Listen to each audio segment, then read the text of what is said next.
We're live.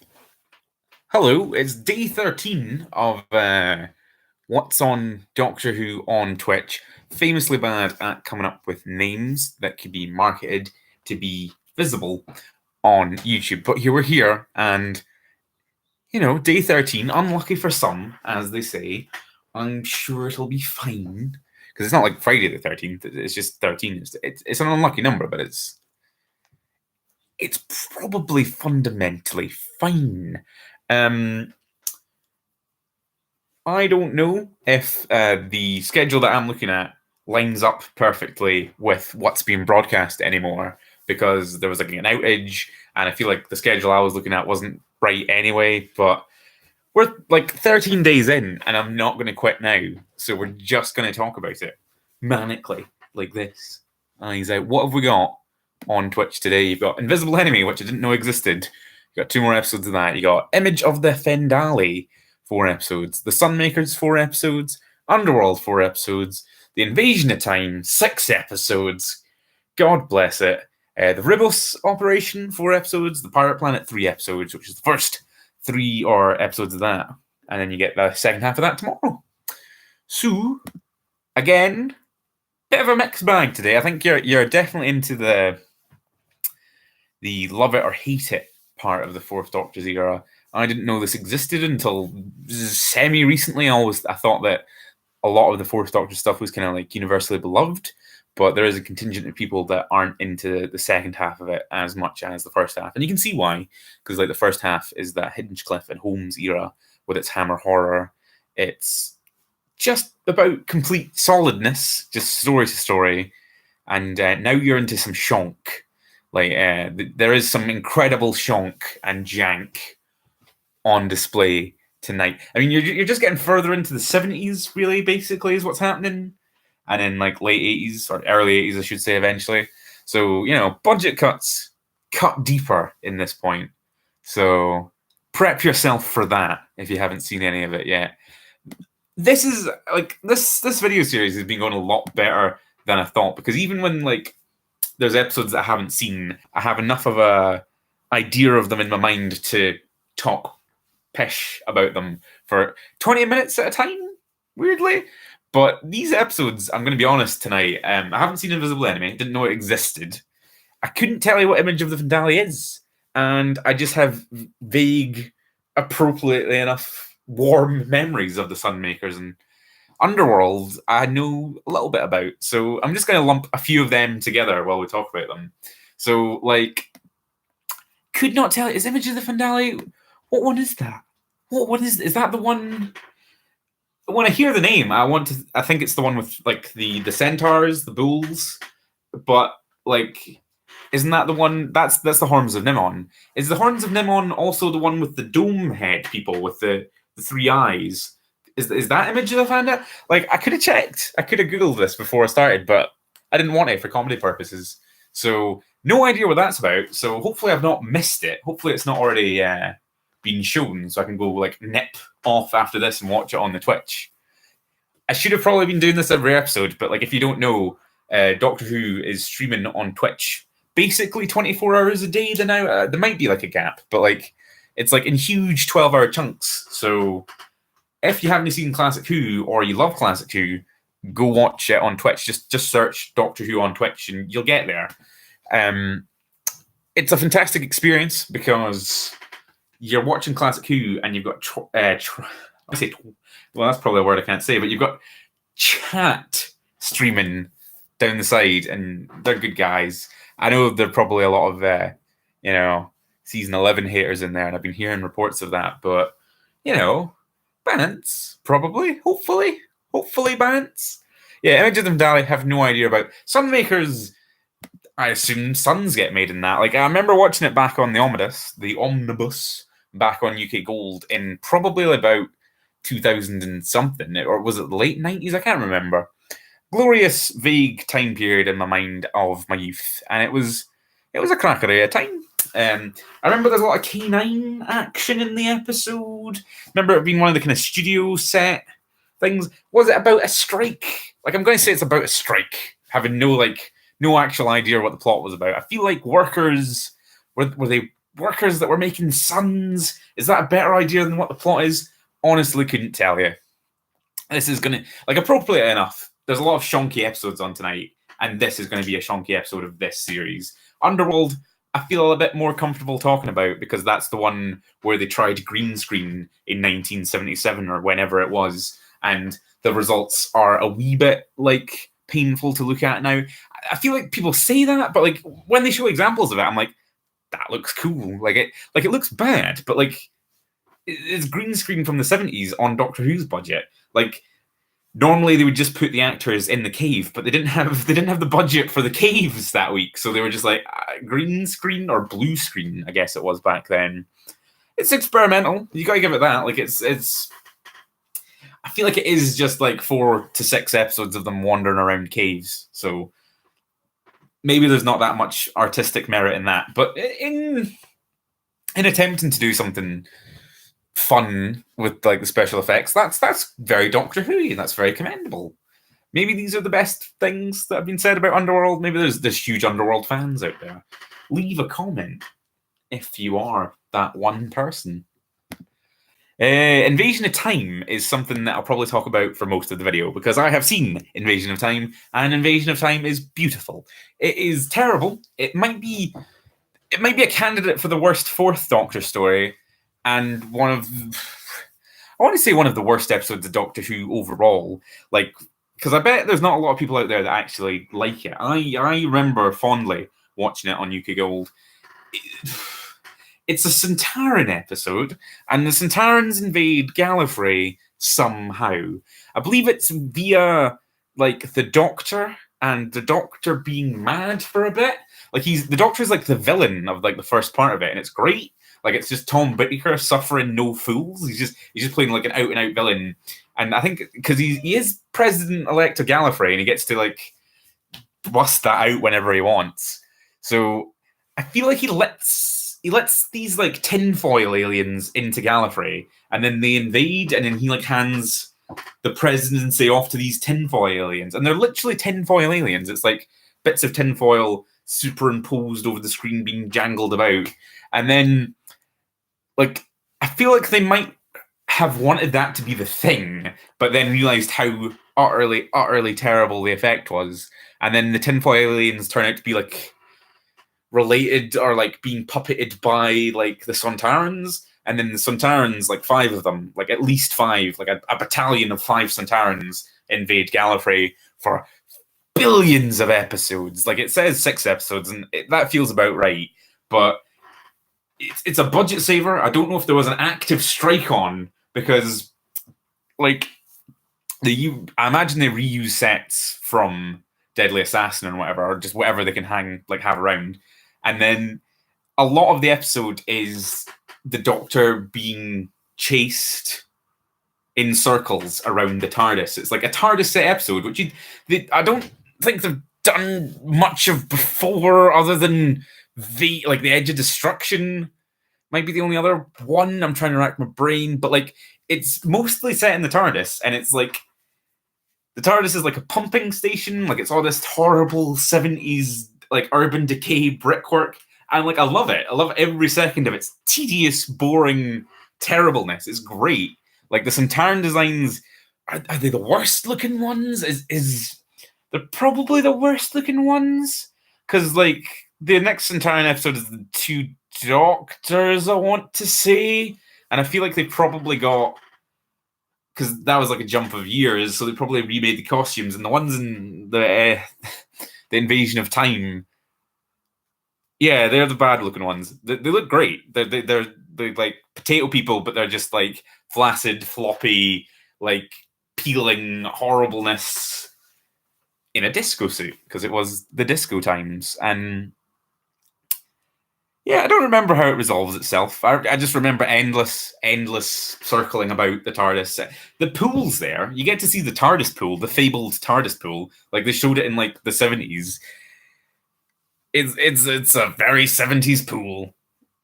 I feel like there's like just a shot, because like there's this, it's like a Scooby-Doo thing where there's like people running, like different Sontarans chasing the different characters about in various directions, and they cross over, and like the Doctor takes one of the like the high ranking like.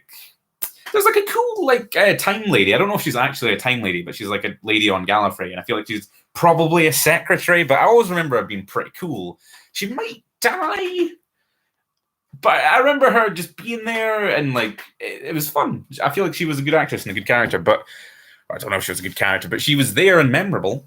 And then there's like a guy Time Lord that's just like sitting by the pool for like a lot of this. He's like some actor there getting his money, but like he's like, I'm not gonna run around the pumping station. I'll wait in the pool. Like, and then there's a great action scene where like a Centauran with his like wee cigarette gun like trips over like some pool stuff. There's like a deck chair that he kind of fumbles over, and like his head's like all wibbling.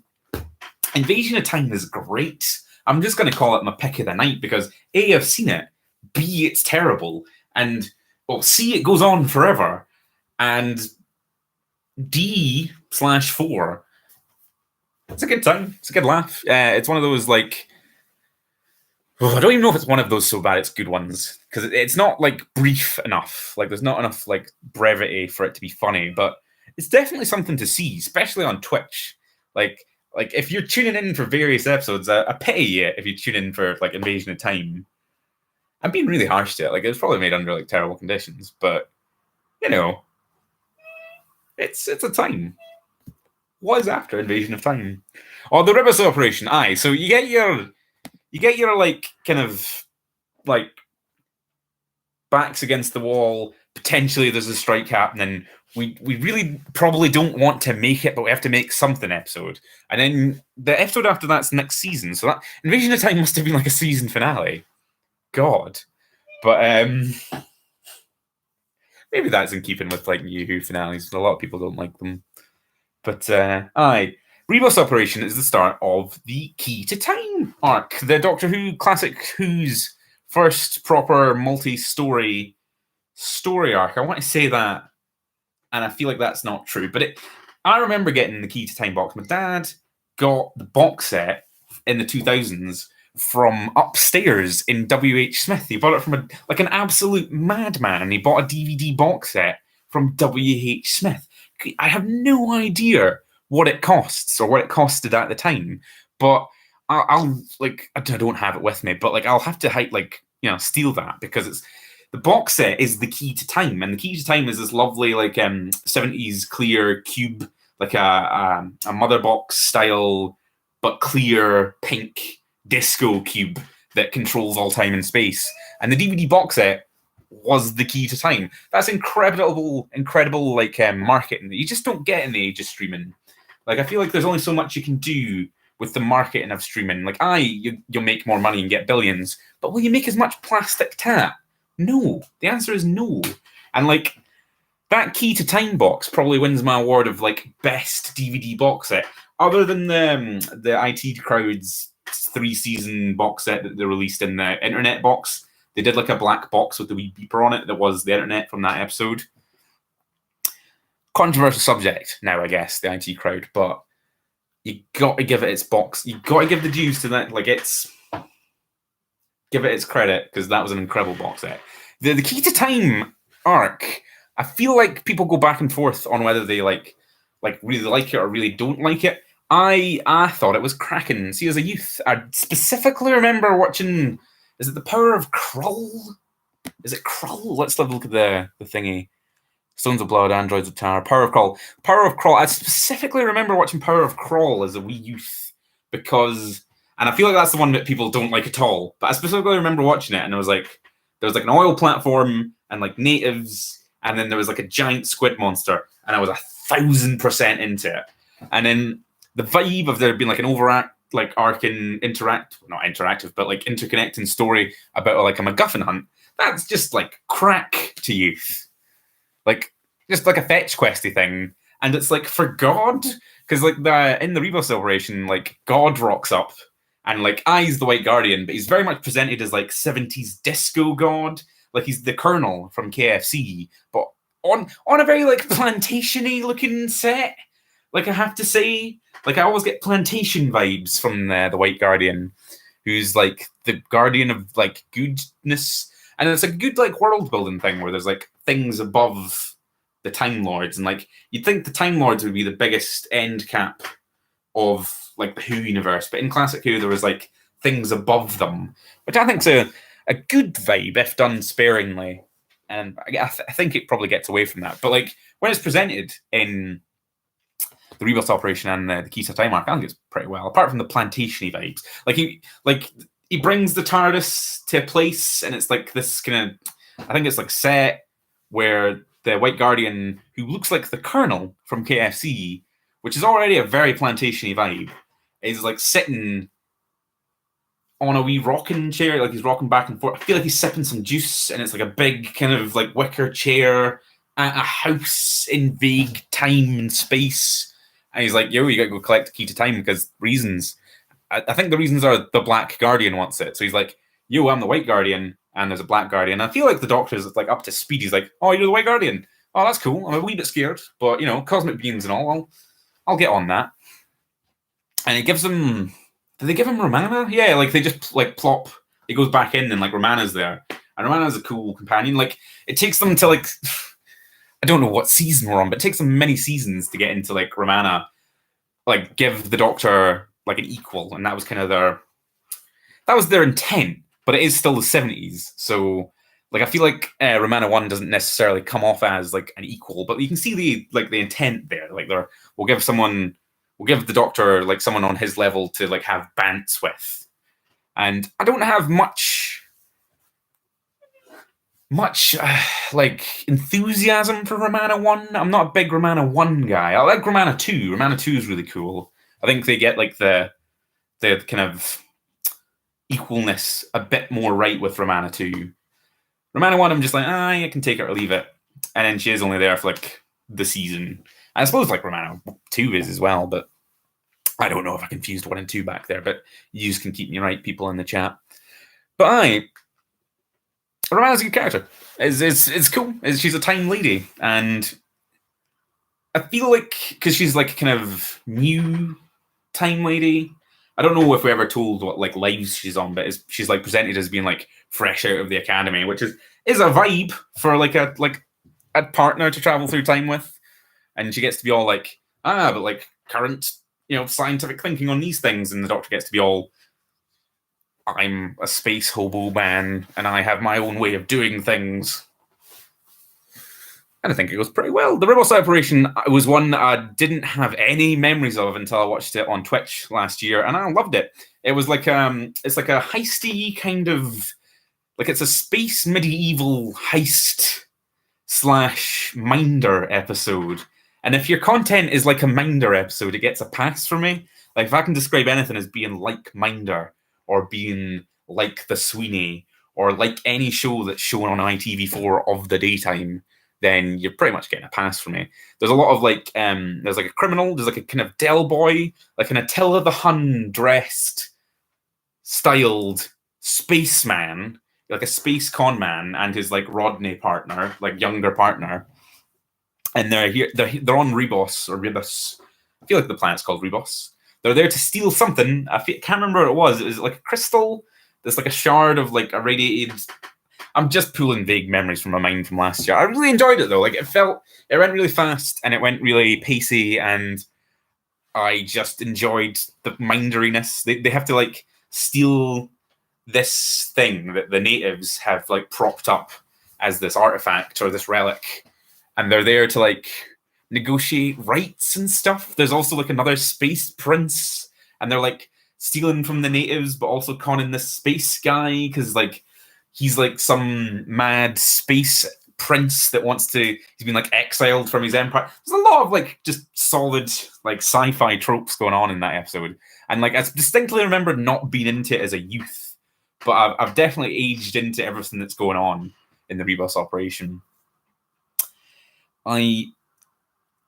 There was something about it that I wanted to talk about, but because I was thinking about this when I was out walking today. Like I go out walks and I think about what I'm going to talk tonight. It'll come to me. It'll come to me later in this. But that gives me a trouble because I would pick Rebus as my pick of the night, but I've already said for comedy value, Invasion of Time. What else is on?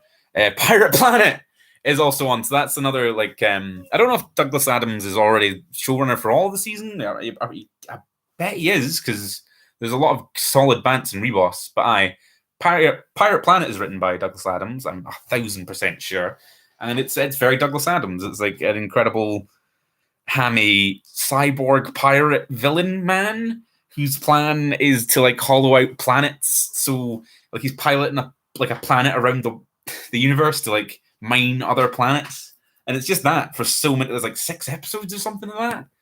The Pirate Planet 3 episodes, Pirate Planet 3, yeah. So 6 episodes of the Doctor versus this insane cyborg jowly planet man I feel like he's got a cyborg parrot on his shoulder as well, and it's just that and Douglas Adams bants forever. It's great. There's like a weird kind of utopian planet above the world engine, which I found I didn't remember that until I watched it last year. The Twitch streams are great for just like jumping in and being like, "Oh, that happened." There's a lot of kind of they rock up to the planet. And I forget what the key to time piece is, because I should have said, but in the reboss operation, the thing that the Del Boy was trying to steal was the key to time. The key to time is like hidden throughout the universe, disguised as things or people.